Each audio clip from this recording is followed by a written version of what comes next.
Hello guys, welcome back to my YouTube channel study with Vaishali. तो आज हम देखेंगे क्लास 12 की ज्योग्राफी की सेकंड बुक का चैप्टर 7 जिसका नाम है खनिज तथा ऊर्जा संसाधन। तो चलिए शुरू करते हैं।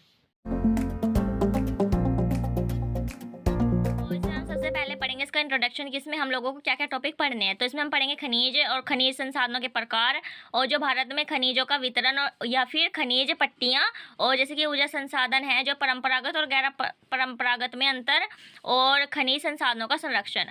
तो इसमें हमारा पहला टॉपिक है खनिज। तो खनिज एक ऐसा भौतिक पदार्थ है जो हमें खनन की प्रक्रिया द्वारा प्राप्त होता है और प्रत्येक खनिज की कुछ भौतिक तथा रासायनिक विशेषताएं होती हैं। खनन मतलब कि खुदाई के द्वारा प्राप्त होता है जो खनिज है।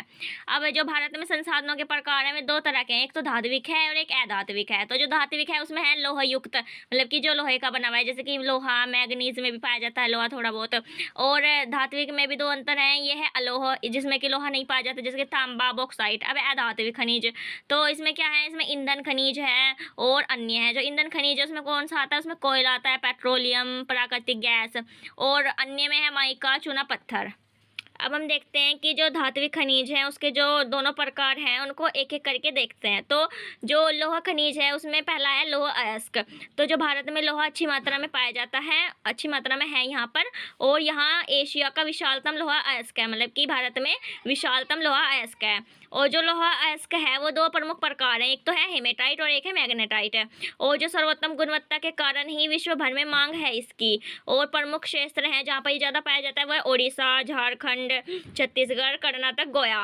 अब है मैग्नीज। तो जो लोहा है इसको पिघलाने के लिए इसका उपयोग किया जाता है। लोहा मिश्रित धातु और विनिर्माण में भी इसका उपयोग किया जाता है मैग्नीज का। इसे मुख्य रूप से इस्पात बनाने में प्रयोग किया जाता है। 1000 किलो इस्पात बनाने में 10 किलो मैग्नीज की ज़रूरत होती है। और जो उड़ीसा है वहाँ पर मैग्नीज का सबसे अच्छा उत्पादक है, मतलब कि वहाँ से मैग्नीज ज़्यादा प्राप्त होता है। और भी हैं इसके क्षेत्र जहाँ पर बड़ा उत्पादक है वो है कर्नाटक, उड़ीसा। अब हम देखते हैं कि अलोह खनिज। तो इसमें पहला है तांबा। तो जो बिजली की मोटर, ट्रांसफार्मर तथा जनरेटर ये सब बनाने में या फिर विद्युत के लिए तांबे का ही प्रयोग किया जाता है। बिजली के तार वगैरह में भी तांबा ही होता है। अब जो आभूषण को मजबूती प्रदान करने में भी तांबे का ही यूज होता है। और जो इसके प्रमुख क्षेत्र हैं जहाँ पर ये ज़्यादा पाया जाता है वो है झारखंड के जो सिहंभूल जिले में तथा मध्य प्रदेश के बालाघाट में। अब हम देखते हैं बॉक्साइट। तो बॉक्साइट एक अयस्क है जिसका मतलब कि प्रयोग एल्यूमिनियम के विनिर्माण में होता है और इसका मुख्यतः मतलब लेटराइट चट्टानों में पाई जाती है ये। और ओडिशा बॉक्साइट का सबसे बड़ा उत्पादक है, मतलब कि वहाँ पर सबसे ज़्यादा उत्पादन होता है बॉक्साइट का। और झारखंड के जो लोहरदगा में अच्छी मात्रा में इसके निष्पेक्ष पाए जाते हैं। देखते हैं खनिजों का वितरण या पट्टियाँ। तो जो खनिज पेटी का अर्थ होता है वह क्षेत्र जहाँ पर खनिज पाए जाते हैं। तो मैंने यहाँ पे लिखा है उत्तर पूर्वी पेटी, उत्तर पश्चिमी पेटी और दक्षिण पश्चिमी पेटी। तो जो उत्तर पूर्वी पेटी है वहाँ पर कौन से क्षेत्र में पाया जाता है वो है झारखंड, उड़ीसा, छत्तीसगढ़ और पश्चिम बंगाल। यहाँ पर कौन सा पाया जाता है, लोहा अयस्क पाया जाता है, कोयला, मैग्नीज, बॉक्साइट, अभ्रक। अब है उत्तर पश्चिमी पेटी। तो इसके क्षेत्र कौन से, राजस्थान का अरावली और गुजरात। यहाँ पर क्या पाया जाता है, तांबा, जिंक, बलुआ पत्थर, ग्रेनाइट, संगमरमर, जिप्सम, पेट्रोलियम और नमक। अब हम देखते हैं जो दक्षिण पश्चिमी पेटी है वहाँ के कौन से क्षेत्र में पाया जाता है, कर्नाटक, केरल, तमिलनाडु, गोवा। और यहाँ पर क्या क्या पाया जाता है, लोहा अयस्क, मैग्नीज, चूना पत्थर। और जो केरल है वहाँ पर मोनोजाइट, थोरियम, बॉक्साइट पाया जाता है। अब हम देखते हैं कि ऊर्जा संसाधन के कौन कौन से होते हैं। तो इसमें एक है परंपरागत जिसको अनवनीकरण समापीय भी कहते हैं, और एक है अपरंपरागत जिसको नवनीकरण और असमापीय कहते हैं। आप लोग कंफ्यूज मत हो ना, एग्जामिनर कैसे भी पूछ सकता है।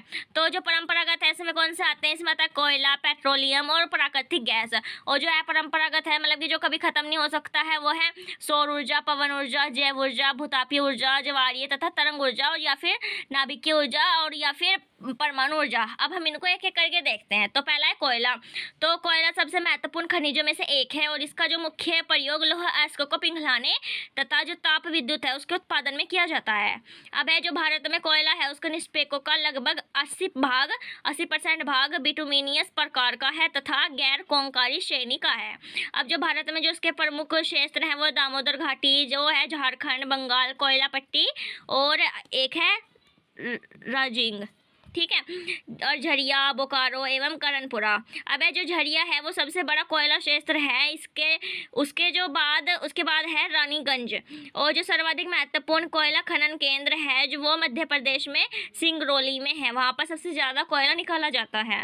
अब ये जो छत्तीसगढ़ में है उसमें भी कोरबा, उड़ीसा में तलचर, इन जगहों पर होता है। इसके अतिरिक्त जो भूरा कोयला या फिर लिग्नाइट तमिलनाडु के तट के भाग में भी पाया जाता है। अब हम देखते हैं पेट्रोलियम। तो यह मोटर वाहनों, रेलों तथा जो वायुयान है उसके ईंधन के रूप में कार्य करता है, और यह कोयले के बाद दूसरा सबसे महत्वपूर्ण संसाधन है। और इसके अनेक उत्पादक हैं, जैसे कि उर्वरक, कृत्रिम रबर है, कृत्रिम रेशे हैं, दवाइयाँ हैं, वैसलीन है और मोम है, तथा साबुन तथा अन्य उत्पादों में भी इसका उपयोग किया जाता है। अब व्यवस्थित रूप से जो तेल का उत्पादन है वो 1956 में तेल एवं प्राकृतिक गैस आयोग की स्थापना के बाद प्रारंभ हुआ था। और जो असम का डिगबोई सबसे पुराना क्षेत्र है, मुंबई हाई, जो मुंबई से 160 किलोमीटर दूर है, मतलब कि ये क्षेत्र वहाँ पर 1973 में खोजा गया था और वह 1976 से उत्पादन प्रारंभ हुआ। अब हम देखते हैं जो प्राकृतिक गैस है, तो gas authority of India limited, जिसको शॉर्ट फॉर्म है GAIL, की स्थापना 1984 में हुई थी, और इसकी स्थापना प्राकृतिक गैस के परिवहन तथा विपणन के लिए की गई थी। जिसके प्रमुख क्षेत्र है वो तमिलनाडु का पूर्वी तट, ओडिशा, आंध्र प्रदेश, त्रिपुरा, राजस्थान। अब हमारे दूसरा टॉपिक शुरू हो गया है जो उसी में ही है, अपरंपरागत ऊर्जा स्रोत। अभी हमने जो देखे वो परंपरागत स्रोत के थे। अब हम इनमें देखते हैं सबसे पहले नाभिकीय ऊर्जा या परमाणु ऊर्जा। तो इसमें भी ये क्या है, प्रमुख खनिज है जो यूरेनियम, थोरियम। और जो यूरेनियम क्षेत्र है वो कहाँ पर है, धारपाड़, अलपर, उदयपुर। और जो थोरियम क्षेत्र है वो केरल, आंध्र प्रदेश, विशाखापट्टनम। और जो परमाणु ऊर्जा है इसका आयोग स्थापना कब हुई थी, 1948 में की गई थी, और इसे बाद में 1967 में भाभा परमाणु अनुसंधान केंद्र के नाम से भी जाना जाता है। अब है सौर ऊर्जा। तो जो फोटोवोल्टेक है, जो इसमें सेलों में विपाशित जो सूर्य की किरणों को ऊर्जा के रूप में जहाँ पे बदला जाता है, और इसे ही सौर ऊर्जा के नाम से जाना जाता है। और जो भारत के पश्चिमी भाग है जैसे गुजरात, राजस्थान, वहाँ पर सौर ऊर्जा के विकास की अधिक संभावनाएं हैं। और इसके लाभ क्या है, इसके लाभ है जो पर्यावरण है वो अनुकूल रहेगा, लाभप्रद रहेगा, प्रदूषण मुक्त हो जाएगा, असमाप्य रहेगा, और जो ग्रामीण है उनके लिए भी लाभदायक रहेगा। अब है पवन ऊर्जा। तो यह ऊर्जा का असमाप्य स्रोत है, जैसे कि यह अपरंपरागत में है। तो जो बहते पवन को ऊर्जा में परिवर्तित करना काफ़ी आसान है।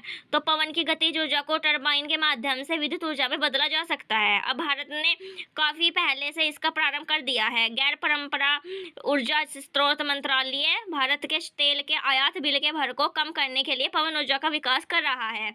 और जो पवन ऊर्जा के लिए राजस्थान, गुजरात, महाराष्ट्र, कर्नाटक, ये अनुकूल परिस्थितियाँ विद्यमान है। जवारी तथा तरंग ऊर्जा। तो महासागरीय धाराएं ऊर्जा का भंडार है। वहाँ पर काफ़ी पहले से ही जो महासागरीय की जो धाराएं हैं उनको ऊर्जा में परिवर्तित किया जाता है, और जो भारत के पश्चिमी तट पर बड़ी बड़ी ज्वारीय तरंगें उत्पन्न होती हैं। अब है जैव ऊर्जा। तो जैव ऊर्जा उस ऊर्जा को कहते हैं जिसे जैविक उत्पादों द्वारा प्राप्त किया जाता है। इसमें कृषि के अवशेष तथा औद्योगिक कचरा भी होता है, उसके बाद ऊर्जा बनाई जाती है। यह प्रदूषण मुक्त, सस्ती, खाना पकाने में इस्तेमाल होता है इसका। अब है भूतापीय ऊर्जा। तो जो पृथ्वी से जो मेग्मा निकलता है लावा के साथ, तो बहुत ज़्यादा गर्मी निकलती है, उसी गर्मी को ऊर्जा में बदला जाता है इसके अंतर्गत। जैसे कि गीजर गर्म होना, बिजली बनती है उससे। और इसका क्षेत्र कौन सा है, हिमाचल। अब हम देखते हैं जो परंपरागत और गैर परंपरागत है इसमें अंतर क्या क्या है। तो जो परंपरागत संसाधन है इसमें कोयला, पेट्रोलियम, प्राकृतिक गैस तथा नाभिकीय ऊर्जा समाप्य है, और इन संसाधनों का वितरण बहुत असमान है। और ये जो संसाधन है ये पर्यावरण के अनुकूल नहीं है, पर्यावरण को प्रदूषित करने में इनकी भूमिका है। अब गैर परंपरागत संसाधन। तो ये सौर, पवन, जल, भूतापीय, ज्वारीय तथा तरंग ऊर्जा असमाप्य हैं, और जो इन संसाधनों का वितरण बहुत समान है, और ये साधन पर्यावरण के अनुकूल है और पर्यावरण को स्वच्छ और पर्यावरण के हितैषी है। चैप्टर का लास्ट टॉपिक जिसका नाम है खनिज संसाधनों का संरक्षण। तो खनिज समय के साथ नष्ट हो जाते हैं, आपको भी पता है, और खनिजों को बनने में बहुत ज़्यादा समय लगता है, करोड़ों साल लगते हैं। और ऊर्जा के परंपरागत संसाधनों का अधिक प्रयोग करना चाहिए हमें, ताकि जो हमारे खनिज हैं वो बचे रहें। और जो धात्विक खनिज हैं उनकी रिसाइकलिंग करनी चाहिए, और कम मात्रा में जो पाए जाने वाले खनिज हैं उनको निर्यात नहीं करना चाहिए। मतलब कि जो हमारे देश में मतलब अभी कम रह गए हैं उनको हमें दूसरे देश के साथ बेचना नहीं चाहिए, उनको बचा के रखना चाहिए आने वाली पीढ़ी के लिए। अब सतत पोषणीय विकास और आर्थिक विकास के लिए भी संरक्षण जरूरी है, और संसाधनों का जो सूझबूझ से प्रयोग करना चाहिए। तो यहाँ पे हमारा ये चैप्टर कंप्लीट होता है। आई होप आपको पूरा चैप्टर अच्छे से समझ समझ आया होगा। अगर अच्छा लगा है वीडियो तो वीडियो को लाइक कीजिए, मेरे चैनल को सब्सक्राइब कीजिए और आपको अगर किसी और टॉपिक पे वीडियो चाहिए उसके लिए मुझे कमेंट कीजिए। Thanks for watching.